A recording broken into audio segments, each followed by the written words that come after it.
So again, I am Brittany with Scott Leroy Marketing, and anyone who is just joining on, our class today is going to be going over the Teams platform. So what does this mean?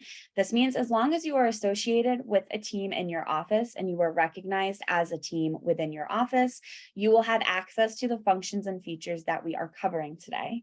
If you are currently working as an independent agent, and you are not currently on a team, then you won't have access to these features. However, if you're interested in possibly starting a team, this will be a great class just to show you some of the differences that you have access to when you are a part of a team, how to organize your information on a team, and then also how to delegate out some leads and just keep things kind of tidy on the team side, especially where you're essentially sharing an account with your team members. So I am going to be logging in today again as a rainmaker. So what this means is that I'm logging in as the owner of the team. So she is going to have unlimited access to all of the systems that we're about to cover. She's also going to have unlimited access to everything on the back end of the Teams platform. So if I do go over something today that is Rainmaker specific, I will specify that. But just in case you are not currently logged in as a Rainmaker and you don't have access to something, don't panic. That doesn't mean your account is broken or anything like that. It just means that you may not be set up with the role or the permission to have access to that particular area. So if you guys do have any questions, again, feel free to drop them in the chat. And then I'm also going to attach some notes to the recording. So anybody watching the recording on YouTube, there will be a clickable link to a Google Doc under this YouTube clip that will have some additional notes on Teams. So to start, I'm going to go ahead and get logged into Command.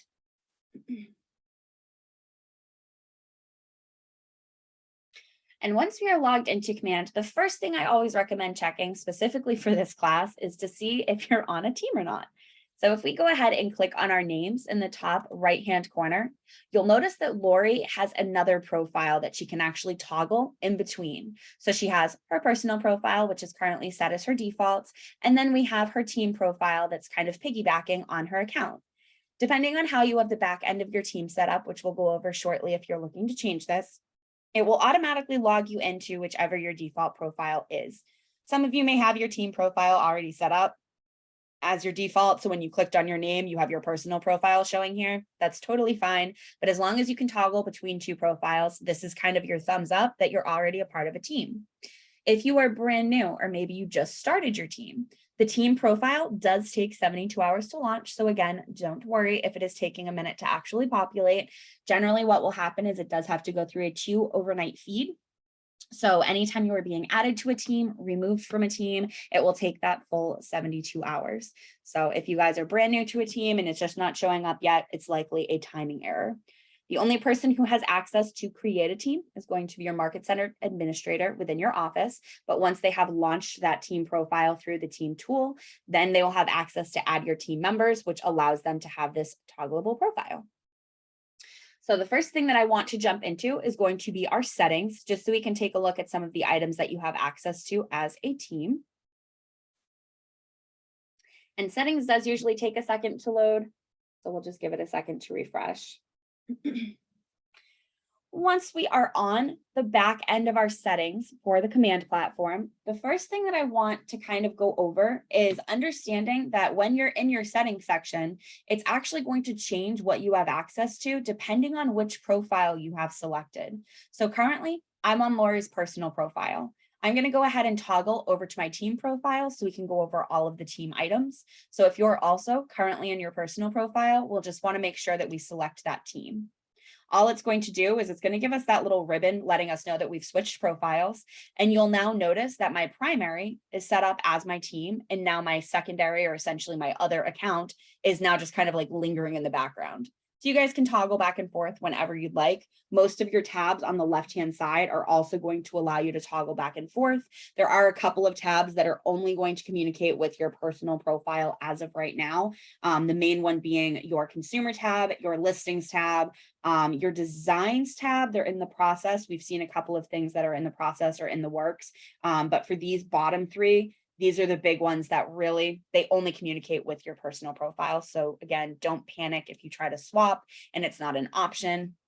It's specifically because they only communicate with your personal profile as of right now.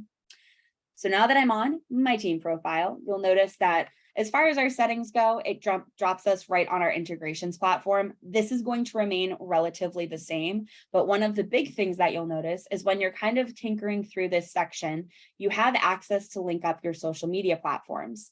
If you are utilizing social media platforms and you wanted to have access under the team profile, so maybe you're looking to run a Facebook ad or a Facebook post, but you wanted to do it as a team, run it through the team platform, run it as a team on the team Facebook, anything along those lines, you actually have access when you're connecting the account to select share with team.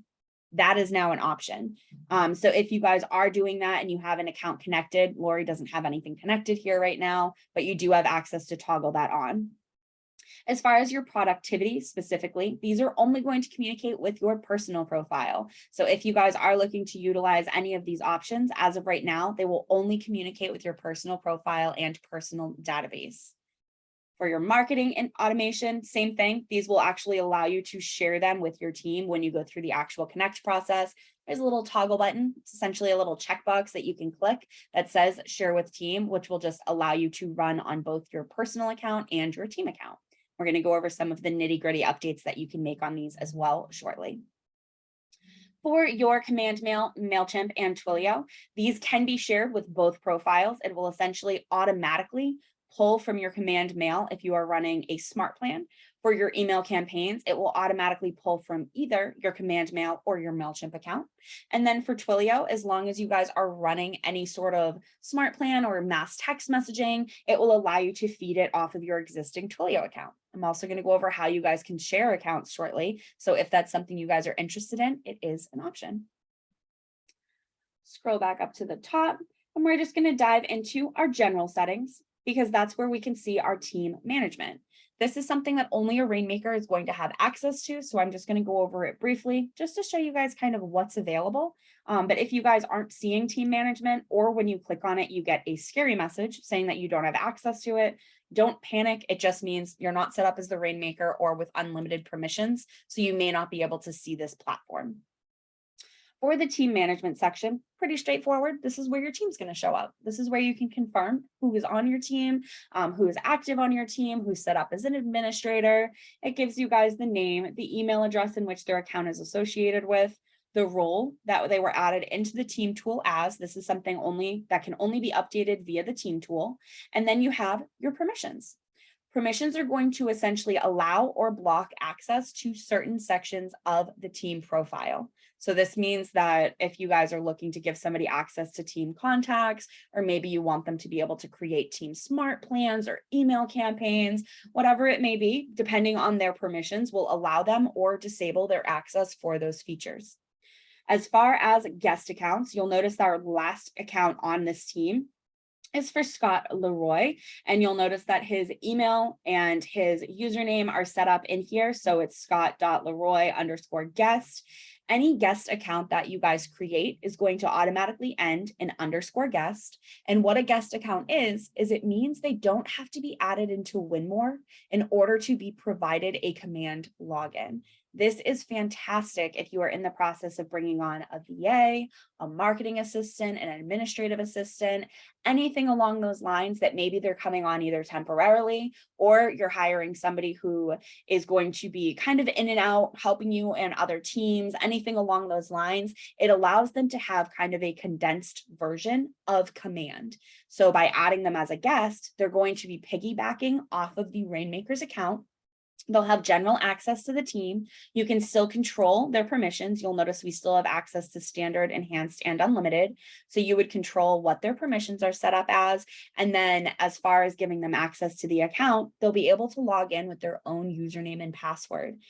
This is definitely helpful because now this means the Rainmaker doesn't have to give out their login information. This person will be able to log in with their own credentials. As far as the platform goes, you do have access to add a member to your team. And if I go ahead and click on that, you'll notice we have two options. I have add a team member and add a guest user. Adding a team member is the equivalent of emailing your MCA and saying you have another licensed real estate agent adding to your team. It's the exact same thing. It's essentially just going to ping them saying this person is looking to add this person to their team. A team member is generally a licensed member of your team that is going to be added into Winmore. That being said, they'll get their own MyKW login, they'll get their own command login, they'll get a KW email, they'll get a DocuSign account, and they'll be able to essentially be added to your team, and they'll show up similar to how Eric is showing up. For a guest user, this is going to be, again, more so of a guest account. Their usernames are always going to end in _guest. And as far as the credentials go, you cannot change anything on a guest user account once it's been created. So if you set this up as John Smith with an email address of johnsmith@gmail.com with a password of password123, that is going to be the name, email, and password for the life of the account. If you need to change the name, the email, the password, or anything along those lines, you would need to completely delete the account by clicking on this little icon over here, delete it, and recreate a brand new account. This also means anything created under that account would be lost. So that's something to keep in mind. We also have a tip video that goes over the full process. If you guys need it, it is hyperlinked on the notes that I dropped in the chat. And I'll also, again, make sure that it's added to the recording so you guys will have access to it after the fact as well. But if you guys are looking to add somebody to your team, my personal recommendation is touch base with your office to make sure that you are applying this properly. So if they do have to be added into Winmore, again, if they're going to be practicing real estate and they're hanging their license with that office, they will need to be added into Winmore. So that's just kind of make a mental note of that. If they're looking to practice real estate, they really need to go through your MCA. If they're not practicing real estate, they're a marketing coordinator, anything along those lines, a guest user will work perfectly. As far as our permissions go, if you are looking to kind of check in on the permissions that your folks will have access to, you do have access to click on the permissions tab. This gives you a very condensed version of permissions, but you do have a full permissions breakdown available right here. This is also hyperlinked right at the top of the notes. Keller Williams International provided a fantastic article that breaks this down as well. And it also allows folks who are not set up as a rainmaker access to this exact same breakdown.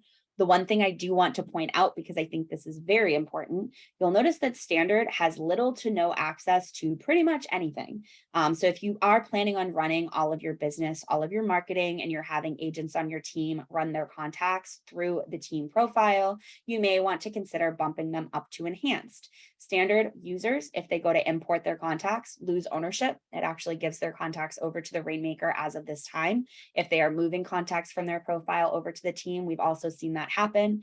They're also unable to make, create, edit, or anything along the lines with tags. So if they're importing contacts, their tags will not stay. They essentially get removed. Then when it comes time to running any sort of smart plans, they only have access to view them. They actually can't utilize them in any way. So if you are looking to run all of your business through the team profile, you may want to consider bumping your teammates up to enhanced. Unlimited is generally for a rainmaker. If you're a spouse team, generally both spouses are set up as unlimited. Or if you have an admin coming on who's really just taking over kind of the operations of the team, unlimited is just going to let them to go that extra mile. But for agents who are going to be running their business off of the team, enhanced is usually the best option.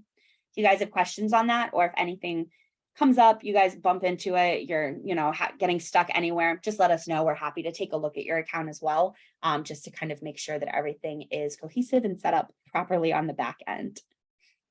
So that's pretty much it for team management. I'm going to go ahead and expand our command settings, and we're just going to dive into contacts and go over a couple of these. As far as your contact section, obviously your database is one of the biggest items when you are a real estate agent. This is your entire business. All of your leads, your contacts, your sales, past sales, all of those are being captured within your database. So understanding how to navigate your team database is obviously going to be something that's very important. And one of the biggest things on the back end of your database, so when you come into your settings back here and expand on contacts, you'll notice you have some options that you can edit. First things first, you have a contact archive. So if I go ahead and click on contact archive, Lori doesn't have anything in here now, but if you guys are ever trying to add a contact, say you met somebody at an open house, John Smith again, and you're trying to add him into your database, and your database is just giving you a hard time when you go to add this contact in. One of the biggest reasons why we see this specifically for teams is because John Smith has been added by somebody else, and they're either sitting in a way that this person doesn't have access to that contact profile, especially if you have set up with standard permissions, you can't see other team contacts, or they're in an archive state. So in other words, maybe somebody else on your team, Eric last week had an open house and John Smith happened to provide contact information there.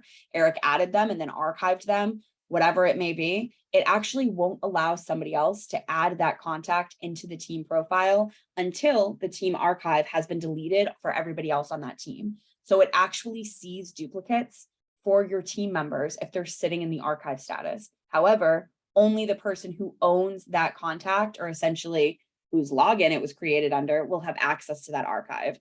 So if you guys ever have some finicky issue where it's not letting you import somebody, it's specifically to avoid duplicates. So Keller Williams International has that set in place, which is beautiful. It avoids you guys accidentally importing the same list multiple times, the same contact multiple times.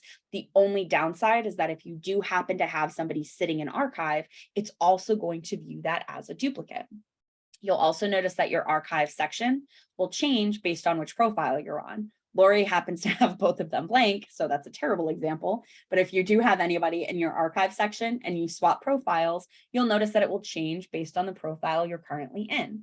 This is very important because specifically where you guys are on a team, this means you have two spots you need to be checking if you are trying to import a contact and you're having trouble. You'll want to make sure you check both your team profile and also toggle over to your personal to make sure that they're not hiding in there as well.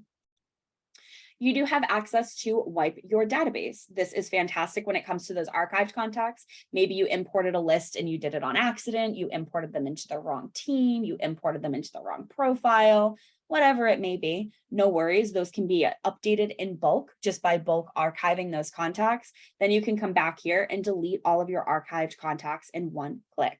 The one thing I do recommend that you obviously keep in mind is, again, this is going to be profile specific. So if I'm on my personal profile and I delete all of my archived contacts, it's going to delete all of my archived contacts from that personal profile, not from the team.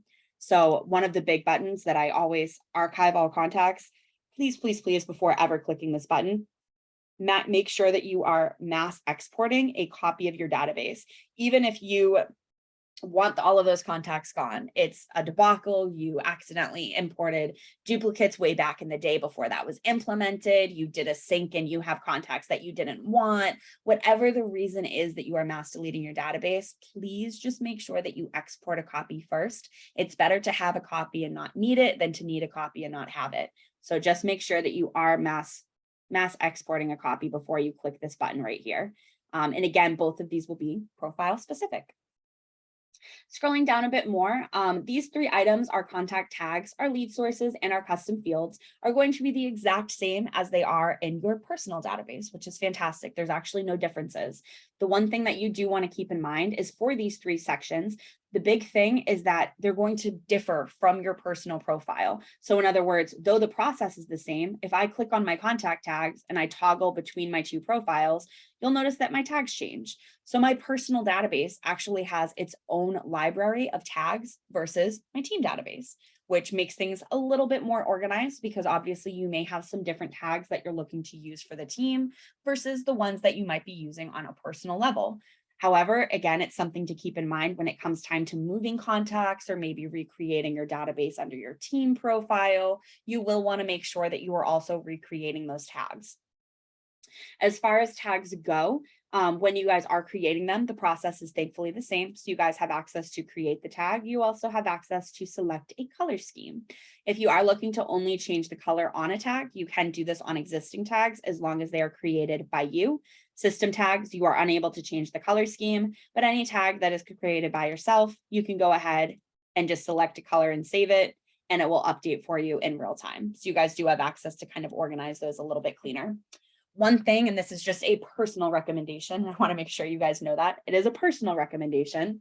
When you guys are creating team tags, again, personal recommendation, I would color code them, make them a different color, whether it's purple, whether you want to make them all orange, make them anything other than this teal and white. When you are moving contacts from your personal profile over to the team, by default, every single tag is going to come over as the teal and white. making sure that your existing team tags are some color. Anything other than the teal and white is going to allow you to quickly tell them apart. You'll be able to see what is set up as a legacy tag, which is just a tag from your personal profile dragged over to the team, versus a tag that you intentionally created for the team. Because what's going to happen is you're going to end up with duplicate copies of tags. The ones that are essentially teal and white, you'll know are legacy tags. The ones with colors are your intentional tags that need to be used. So, and I'll go over this a little bit more once we jump into the database portion, but this is where you would essentially do that color coding. You would come into the back end of your account and you'd go ahead and just essentially click the pencil, and or as you're creating, you will select the color. So again, just a personal recommendation to update that. For your lead sources, same deal. You guys have access to all of the same lead sources that you would as far as the system goes. It takes a second to load. You guys have access to all of the same ones that the system provides, but you do have access to create your custom lead sources. When it does come to lead sources, I go over this in the database class as well. Personal recommendation is to make sure that you are either implementing those as tags if you're looking to filter by them, but if you're just looking to kind of have it on file, using the lead source section that we're in right now is completely fine. When it comes to filtering information, tags are fantastic because tags are going to allow you to filter it in a very quick and simple way. Lead sources are sometimes a little bit more finicky when it comes time, because you'll notice that there are a couple that are very close. Boomtown without an exclamation point, Boomtown with an exclamation point. So as far as the differences that kind of come through with lead sources, if it's something you're going to be filtering your database by, just make it a tag. It's just going to make your life a little bit easier. Tags are set up in a way that they're just quick and simple to filter by. You also have your custom fields, which Lori doesn't have any set up on her team account right now, but I know she has a couple set up on her personal. Custom fields are essentially a custom field that will show up on your contact profile. This means that if you're looking to maybe capture kids' names, you're looking to capture kids' birthdays, you're looking to capture spouse's birthday, anything along those lines, you can actually add a custom field here. And what it will do is it will allow that to be a custom option on every contact profile under the team. For this particular area, this is something that we've only seen the Rainmaker or Unlimited Status has access to create. So if you are coming in here and you're trying to create something, chances are it's due to your status. If you're not able to add it, don't panic. Your Rainmaker can add it for you and it will be available for everybody on the team. But you do have access to come in here and do like create custom field. You give it a name, you select the type of field that you're looking to do as I scroll down. So you can select like text field, date, checkbox, percentage, whatever it may be. And then as long as you select this little checkbox, make default custom field, all that means is it will automatically show up on every contact profile. It won't be a required field, but you'll be able to essentially utilize it if you'd like. If not, you can just ignore it and you don't have to plug in any information. But this is a great tool if you're looking to gather custom information, especially this time of year. One of the biggest ones that I usually see is favorite pie, because I know a lot of real estate teams will kind of do like a give back to their past sales, their past buyers, sellers, renters, whatever it may be, and they might do like a pie giveaway. So meanwhile, as they're nurturing their database, they're notating what this person's favorite pie is. So at the end of the year, when they do that pie giveaway, they'll have that on file already. Something like that, you can plug that in and it just allows you guys to keep it organized. So that's definitely helpful. Last but not least in this section, we have our lead routing. I'm going to go through the process with you guys on how to kind of enable this and what it looks like, because this is one of probably the most important tools that you guys have access to on a team. So what is lead routing? Well, if you guys capture leads as a team, you guys are running a Facebook ad, or maybe you are just importing leads that you guys captured, whether it's off Zillow or realtor.com or an open house. Maybe you're coming from a different platform. Maybe you had a different website that was capturing leads for you. Whatever it may be, when you guys have those leads, how do you make sure that you're delegating them out to team members in a fair manner? Also, how do you make sure that they're just getting nurtured? Lead routing is going to take care of that for you, which is kind of cool. So the way that lead routing is set up is, as the Rainmaker, you can come in here and you can create a route. And we're going to go through the full process right now, just so you guys can see what it looks like. And I'll explain the ins and outs as we go through it. So I'm going to go ahead and I'm just going to click on create route. And you'll notice first things first, I have access to create a title. For this, my personal recommendation as you're getting your feet wet, if you haven't used lead routing before, do something specific. I would just do like all leads, something simple. And you guys can actually set this so every single lead that is electronically captured by your team will be run through this lead route portion. If you're at a point where you've already done this for all leads and you're looking to get a little bit more specific and maybe split them into separate sources, maybe Facebook ads as one, maybe website leads as another, that's completely fine. You can also do it that way. But again, if you're just getting your feet wet, I would put them all together just so you don't accidentally miss any leads on accident. So I'm going to go ahead and just do test all leads. That way I can delete this afterwards. So I have my title added in here. Then we have our routing rule. All this means is this is going to be how the actual lead is going to be routed out to the folks on your team, starting with random. So we have these and you can hover over the little I and it's going to give you kind of like a brief description of what this is. Random is exactly what it sounds like. It's random. It's going to randomly assign leads out to folks on your team. However, it's never going to give a lead to the same person twice in a row. So it will automatically rotate between them. However, it might go to like Mark, Eric, Beth, Mark, Beth, Eric. It's just going to keep swapping randomly. We have weighted random, which is exactly what it sounds like. It's random, but you can give somebody a higher percentage of getting more leads. This one will allow you to duplicate depending on what percentage you set in motion. So maybe you have somebody who's a little bit newer to real estate and they're relying on those leads a little bit more heavily. You might want to give them like 60% and split the other 40% between your 3 remaining agents on your team. That's completely fine. That can also be set up here. Jump ball, the best way to put this is it is going to send that lead rapid fire to every single person on your team at the same time. It's kind of a first come, first gets it situation. Whoever accepts that lead first is going to be the one that is awarded that lead, and it automatically will assign them when they accept it through the notification. This one I generally recommend avoiding unless you let your team know, just as a heads up, just because jump ball, you're sending it to your entire team at the same time, so they all get the notification. And if they're consistently getting the notification but never getting awarded the lead, sometimes that gets discouraging.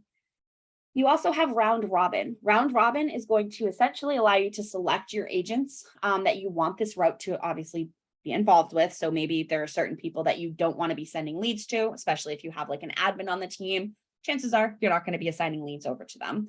But if that's the case, you select the agents that you want to be associated with this route specifically. And then from there, you rank them 1, 2, 3, 4, 5. What it's going to do is it's just like the normal phrase round robin. It's essentially going to start with person 1 every single time. If person 1 takes too long to accept that lead, or they reject it because maybe they just don't have the time or it's not in their area, it's automatically going to go to person 2. If person 2 accepts that lead, person 3, 4, and 5 will never see it. If person 1 happens to be accepting every single lead that comes over to them, person 2, 3, 4, and 5 will never see that lead. So it's always going to start with person 1. If person 1 doesn't want it, forgets to do it, forgets to accept it, doesn't get to it in time, it goes to person 2, etc. So it's one of those things that the first person is always going to get it. So that's just something to keep in mind. Assign to agent is automatically just going to assign it to that person. So if you are in the process of setting up specific lead sources, and maybe you want all of your paid ad, your Facebook leads from your paid ads to go to one particular agent, this is a great way to do so. It's just going to happen automatically by using the assign to agent. So for this one, I'm going to go ahead and I usually do round robin. So today I'm going to do weighted random just so we can go over that one. For our set route schedule, for these, I generally recommend keeping an eye on what you're selecting here. So you'll notice we have every day of the week checked off right now. If you generally do not practice real estate, say on Wednesdays, that's your day that you take off. That's your day that your team takes off, whatever it may be. You may want to uncheck a particular day if it's a day that you guys are not currently in the office or actively watching your phone. That way you can make sure that you're not accidentally assigning leads out that are not going to get nurtured. So if you go ahead and we'll uncheck Wednesday for this one, but say you don't want to send leads out on Saturday and Sunday because there's too many open houses happening, there's weekends are just a little bit busy, that's completely fine too. You can uncheck Saturday and Sunday.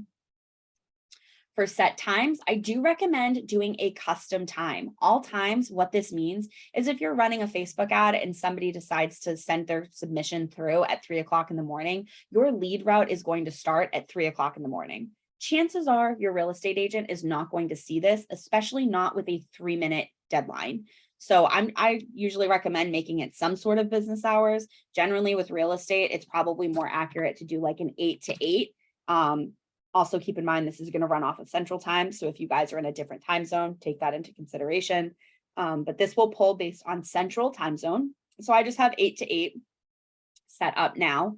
And then they also have a deadline. So what this means is within this time frame, if a lead comes through and it applies, it comes through any day outside of Wednesday. So if it comes in, say, after hours on Tuesday, it will automatically be routed on Thursday. So say Tuesday at 11 p.m., a lead comes through.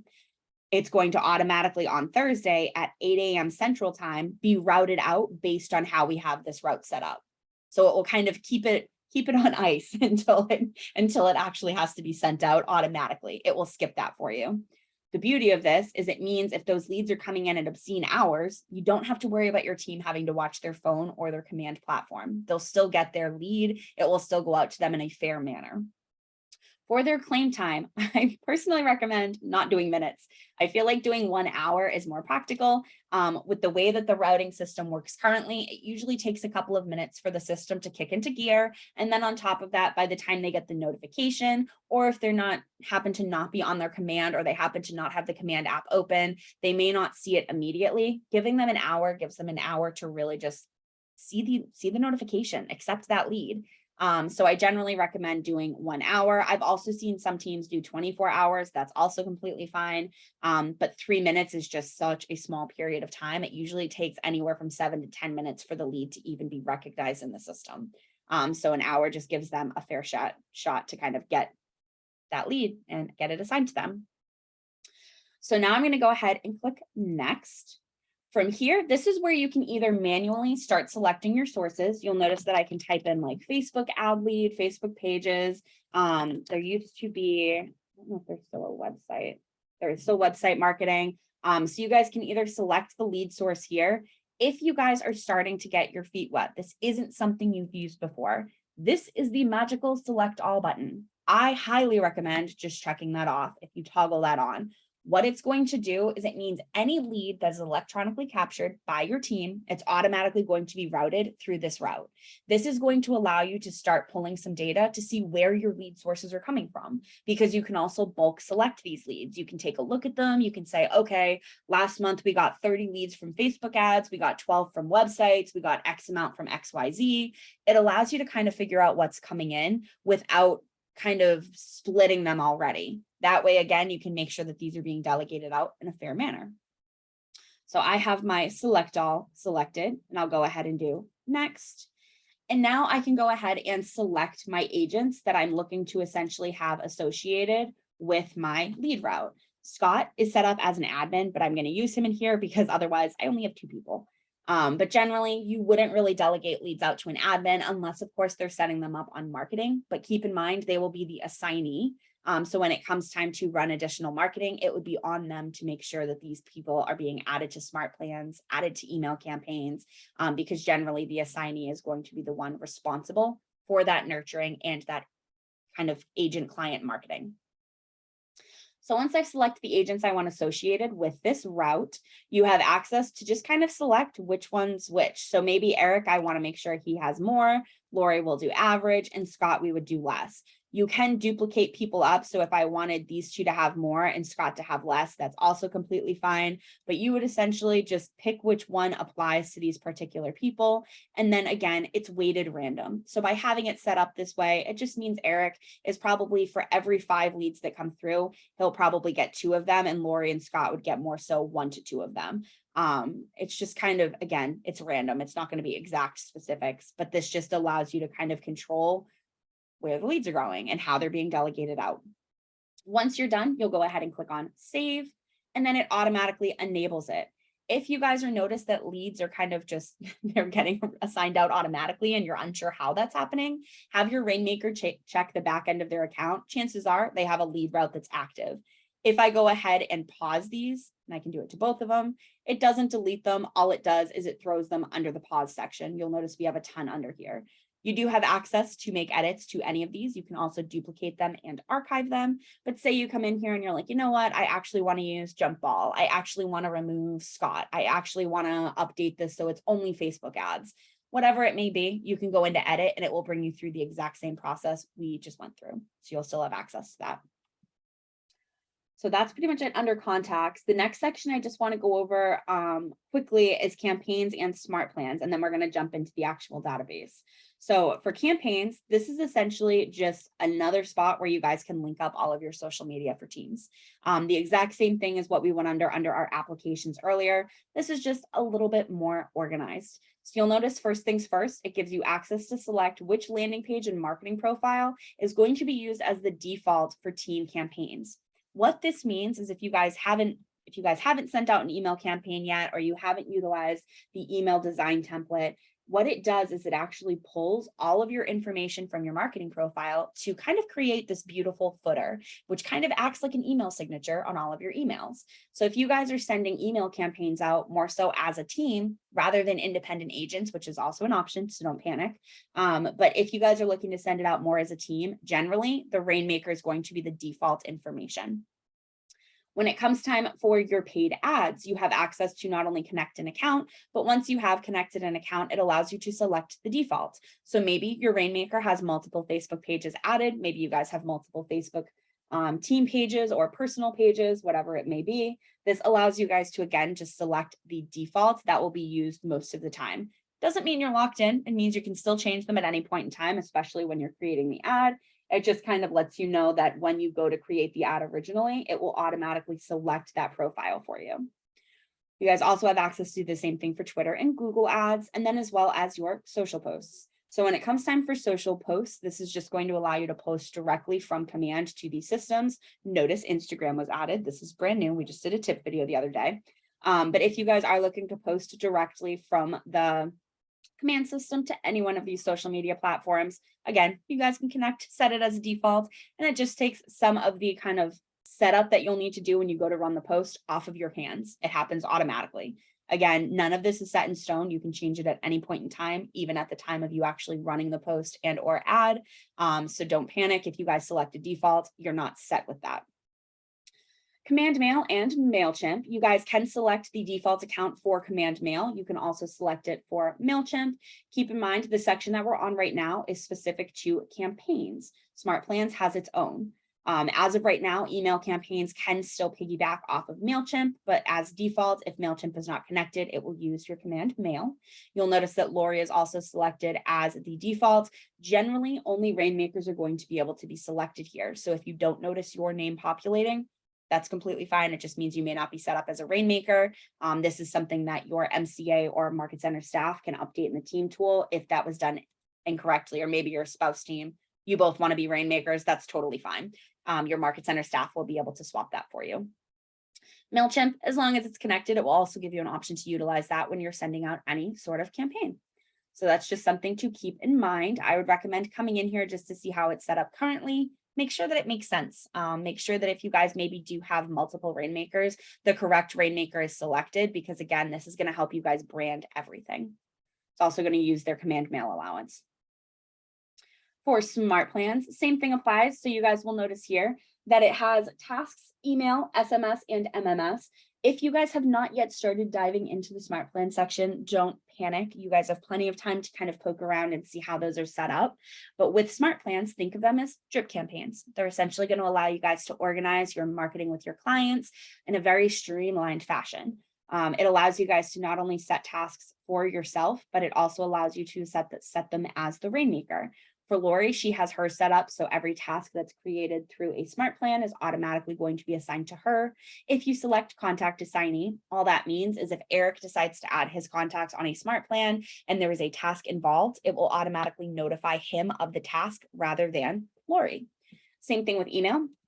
For the email and SMS, MMS sections, one of the big things to understand that depending on who is selected here, excuse me, depending on who is selected here, it's also going to essentially use their allowance when you go to run those specific actions. So for a Smart Plan, if you're running an email through that Smart Plan and it sends an email out to 600 people, That's 600 emails that are being taken from your allowance when that's run. If you have it set up as the Rainmaker and each person on your team has, 500, 600 people in their database that they're adding to the team profile, and they're setting those 500 to 600 people up on the smart plan that's going to send an email or 2 emails, you're chipping away at the Rainmaker's essential allowance for command mail. Smart plans only communicate with command mail. MailChimp isn't an option for smart plans specifically. So that's, again, just something to keep in mind. It also means that all of the emails are going to be branded with the Rainmaker's marketing profile. So all of those footers that are being sent out on those emails are going to pull from Lori's marketing profile instead of Eric's or Scott's. So by using Contact Assignee, it's going to brand all of that marketing to have your team members' marketing on those actual emails that are being sent out. Last but not least, SMS, MMS. This is going to be for Twilio. One of the biggest questions that we get is, how do I share a Twilio account with my team? This is how. If you actually leave this set as Rainmaker and the Rainmaker has the Twilio account set up under their profile, it will automatically allow everybody on the team to utilize that one Twilio profile, that one Twilio phone number. However, it's also going to use that one Twilio credit system. So if you guys are purchasing X amount of credits, you also want to take into consideration if multiple people are piggybacking off of that profile, you're likely going to go through credits a little bit quicker. So you might want to take that into consideration when you're selecting your package with them. But that is a way for you guys to kind of all piggyback off of that Rainmaker Twilio account. Just leave Rainmaker selected here and you guys will be golden. If you do want to use your independent Twilio account, you'll just want to make sure that you swap it over to Contact Assignee. You'll also notice when you guys start tinkering with Smart Plans itself, I do recommend taking a look at the Smart Plans class. That is primarily geared towards personal smart plans. However, there's really no difference between personal and team. The only difference is that when you guys are creating the smart plan, as long as you have unlimited permissions, you can change this information in real time without coming into the back end. So if you are looking for maybe one specific smart plan to go out using the Rainmaker's information on everything, but you have it set as Contact Assignee the rest of the time, that's completely fine. You can do it manually from the smart plan as well. So if you guys did make any changes here, just make sure that you do save changes on the top right. And then what I'm going to do now is I'm going to jump over to my contacts section, and we're going to go over what lead routing does and what your contacts are going to look like in your database. So once I pull up the database, you'll notice I'm still in Lori's team profile. If you guys ever need to toggle back and forth, you can always obviously toggle between the two. However, you'll also notice that on here, there are 9 contacts in your personal account, which match this search. Switch to personal, and it will automatically drop me on my personal profile.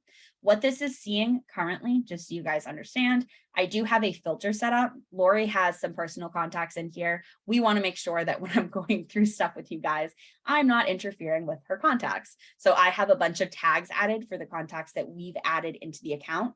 The system is actually smart enough to see, okay, these 7 tags are added. There's also 9 contacts in her personal account that apply to those tags. So if you guys ever have a filter set up or a smart view set up, and you guys see this little bar here, all that means is you have some contacts in your other profile that will also apply to the same search you already have set up, which is pretty cool. So as far as our contacts go, I'm going to swap to my personal and show you guys some of the items on here. As I lose my voice. So as far as these contacts go, if you're looking to move your contacts from your personal profile to your team profile, one of the biggest things I want to make sure is understood, if you are moving contacts from one profile to another, it is going to disable any marketing that you have set up on your personal profile for those individuals. So if you've already added Daisy Duck and Chandler Bing to a smart plan and you move them over to the team profile, it's going to automatically remove them from that smart plan. They will no longer get those emails. They'll no longer get those text messages, whatever it may be. So that's something to keep in mind as you're moving this over. Generally, it is quite the transition when you're moving contacts over. Another recommendation that I just want to make clear, if you guys are moving contacts from your team profile or from your personal profile to your team profile, there is no undo button. Once you do that, it is done. The only way to undo it would be to essentially export a copy of your contacts, import them into the other profile, and you'll essentially have 2 copies of each contact profile. When it comes time to moving personal to team, I generally recommend going the route of exporting your contacts and importing them into team profile rather than doing the bulk move. And I'm going to show you guys how to do the bulk move just so you can see it. But as far as this actual process goes, we generally recommend exporting and then importing into the team.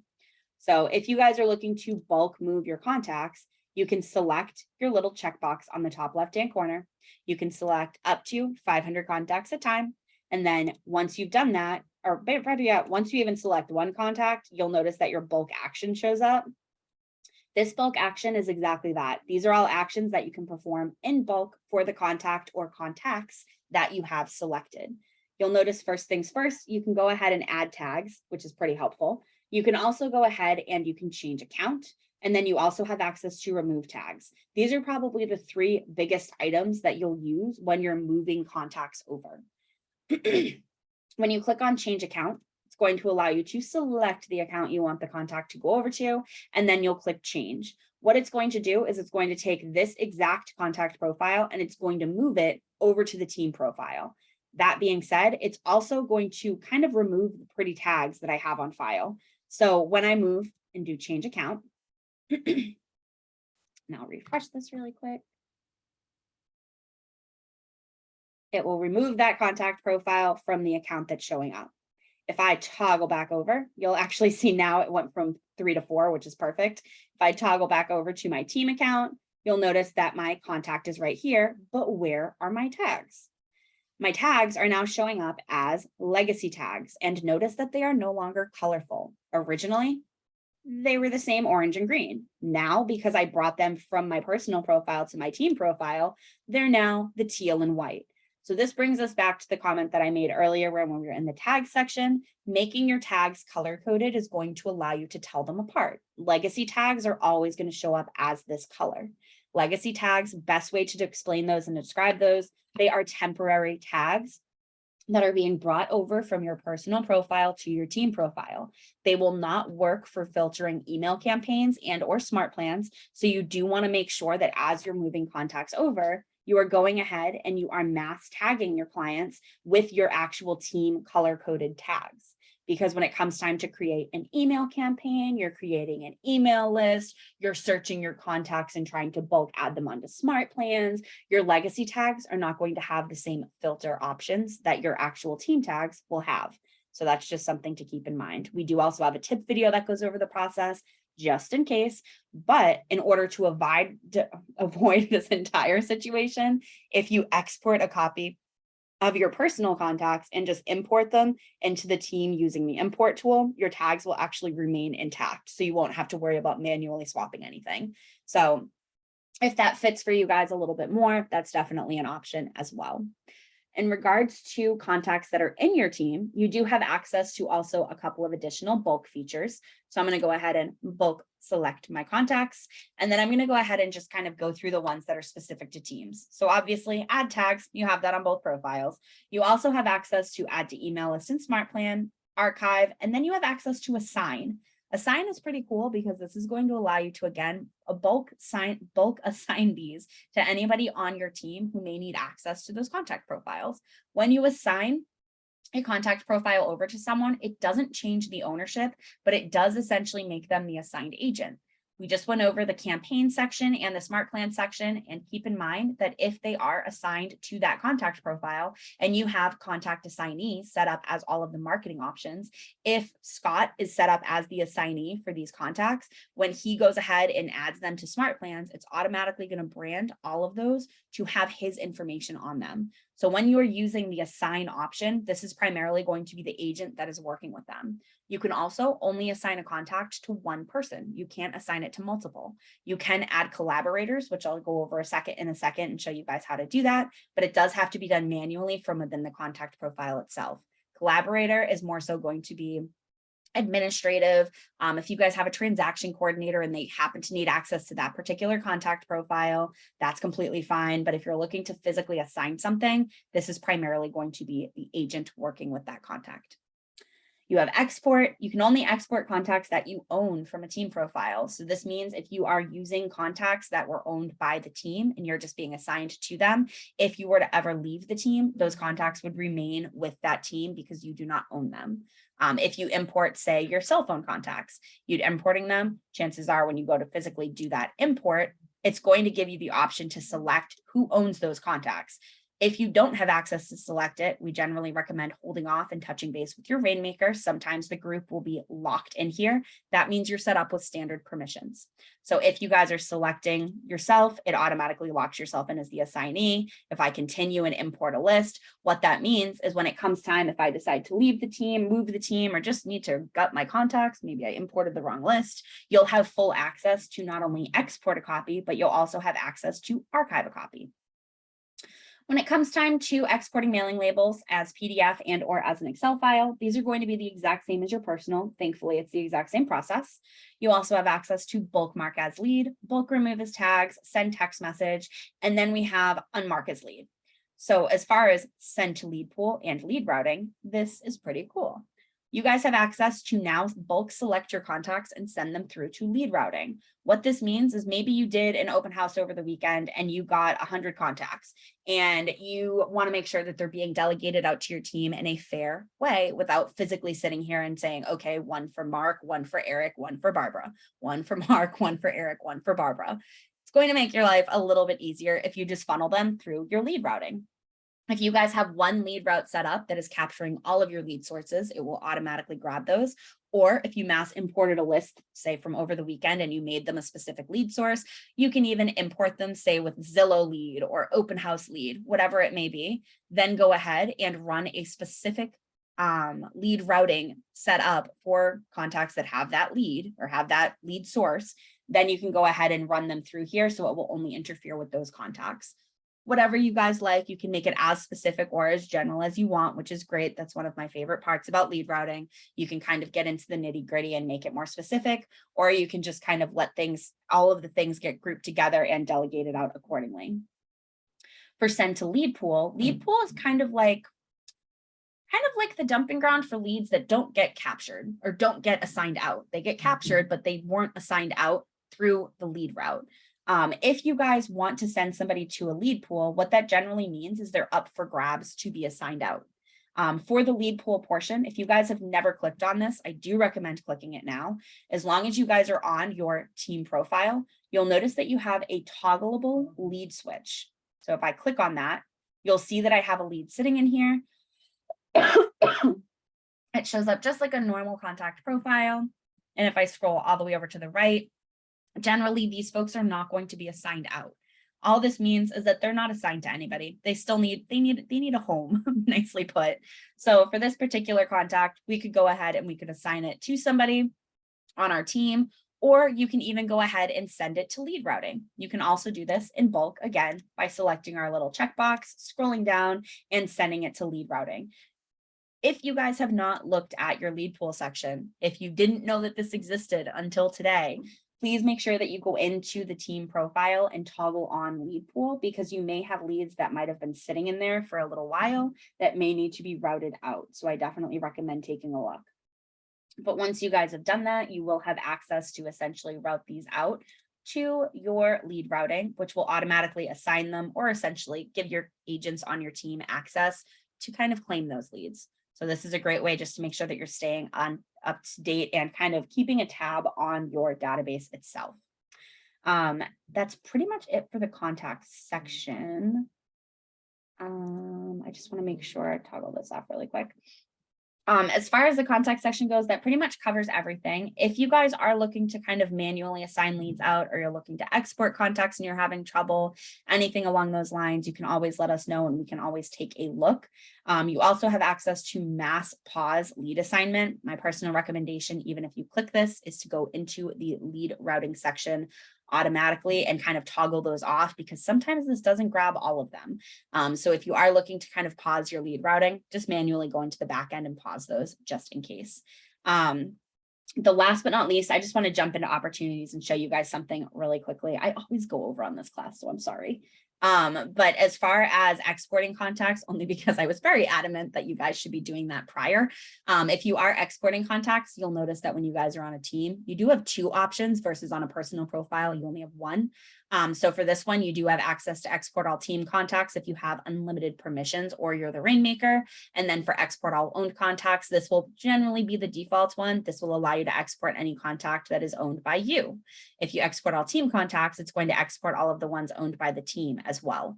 So just something to keep in mind, especially if you guys are either in the process of dissolving a team, maybe rebranding your team, make sure you're exporting a copy of those. Again, having a hard copy of your database is never a bad thing. So now I'm going to go ahead and just open up opportunities, and I'm going to show you guys, this is going to be very quick, I promise. Just want to show you guys some of the basics really quick when it comes to opportunities, just so you guys have a quick overview. And of course, opportunities takes a second to load. If you guys haven't created an opportunity yet under your team, this is just going to show you guys how to essentially get that started, what to expect. When you are creating an opportunity and you're associated with a team, it usually looks a little bit different. It actually makes your rainmaker the owner. And a lot of times that causes panic for agents when they see it, but it's actually intentional. So when we come into our opportunities section, you'll notice that Lori has a couple of tabs. She has the Godfrey Real Estate Group, Lori Godfrey, all opportunities, and all discussions. If you are set up in a way that your rainmaker and or your team just wants you to be creating opportunities under only the team, chances are you don't have a tab with only your name. That's completely fine. If you only have a tab with the team, that just means that primarily you guys are really using command for your team. You're running all of your business through the team itself. When it comes time to create an opportunity, it doesn't matter what tab I'm on. This create opportunity button on the top right-hand corner is going to allow me to not only select the market center that I'm associated with. So if you are associated with a market center that maybe isn't with the team, and then you're associated with another office that you are on a team, you'll still have access to create those opportunities for that particular office that won't be associated with the team. We see that all the time if you're an expansion agent. If you're only with one office and maybe some of your deals are on a team, but some of them aren't, you'll notice that I can actually go ahead and X out the team. This will automatically change the owner back to you. Again, this is a weird example because Lori is going to be the owner on both of them. But if you do X out the team, it will change the owner to you. And then if I select the team, the owner will be changed to the rainmaker. Not everyone will have access to X out of the team. If you don't have a personal tab, chances are you're not going to be able to X out of the team, because this means your team is primarily running all of their business through the team profile. So it's just kind of like a safety net, so you don't accidentally start creating rogue opportunities that your team won't have access to, and you won't be able to funnel through DocuSign or Dotloop, depending on how your team is set up.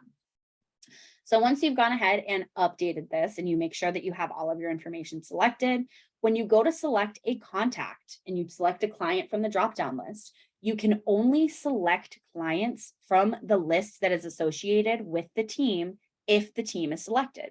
So if I'm trying to pull up Brittany, which I just added myself in there, so I should show up, I can go ahead and select that. And this has my information because I'm on her team. If I try to pull up, who else wasn't on her team? I think Chandler was on her personal team. Who was it? Daisy. So Daisy Doc is on her personal team. So because I'm trying to pull that up, it's blocking me from pulling her in because she's not associated with the team database.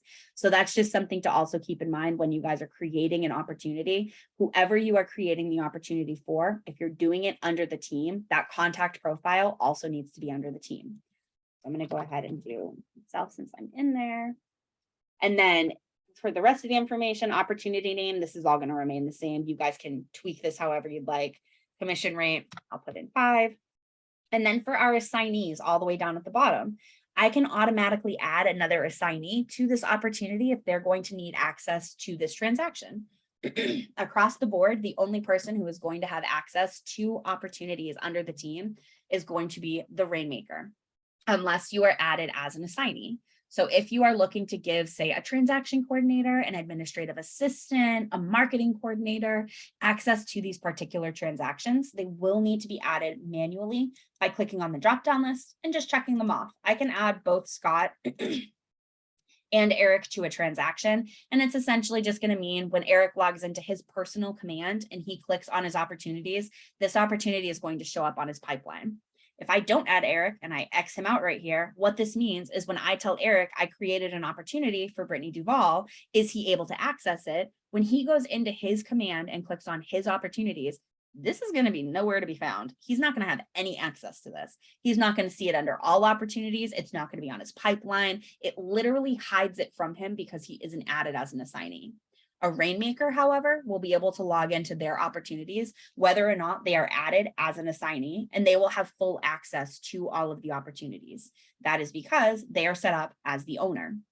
So it's kind of, again, like a safety net. So it allows them to come in, they'll be able to help, they'll be able to answer questions. They'll also be able to make sure that they're running through compliance in the appropriate manner. So now that I go ahead and I'll create my opportunity, I do have access to change all of this information in the general section. So if I do want to add somebody on after the fact, I can click on the pencil and I can go ahead and manually add and or remove an assignee. So if you have a transaction coordinator that maybe joined after the fact, you can definitely go ahead and add them in now and they'll gain access to that opportunity. It happens in real time, which is fabulous. So if you happen to forget to add Bob to the opportunity and now poor Bob doesn't have access, pull the opportunity up, add Bob in, click save, and it will show up within seconds. He just has to refresh his opportunities page.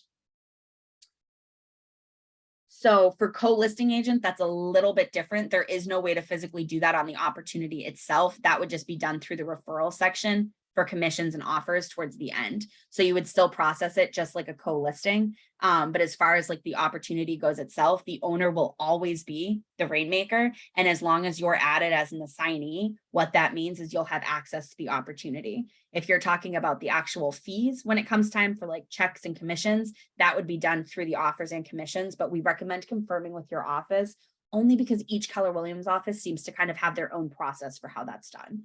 But if you guys do have like a co-listing agent, you can generally add them on under offers and commissions. It's a little bit different than what you guys may have done previously. Also, if like you're co-listing physically through the MLS, that actually won't be notated on the opportunity. This is more so just to get your ducks in a row for the process. But yes, so if you do have somebody that needs access, someone had just asked, just as an assignee, so they have access to the opportunity. Exactly. So as long as Joe Schmo is on here as an assignee, they'll have access to the opportunity on their pipeline. And they don't have to be the co-listing agent. Again, if it's like a transaction coordinator, marketing coordinator, admin, whoever it is, if they need access to an opportunity, you can add them as an assignee. Think of that as just giving them a key to this opportunity. They don't have to be a practicing real estate agent to be the assignee. As far as the discussions go, this is always something I feel like a lot of people don't know this exists. I think this is really cool. So if you guys are on a team, you also have access to discussions. You can create a discussion and you can literally have a discussion with your team.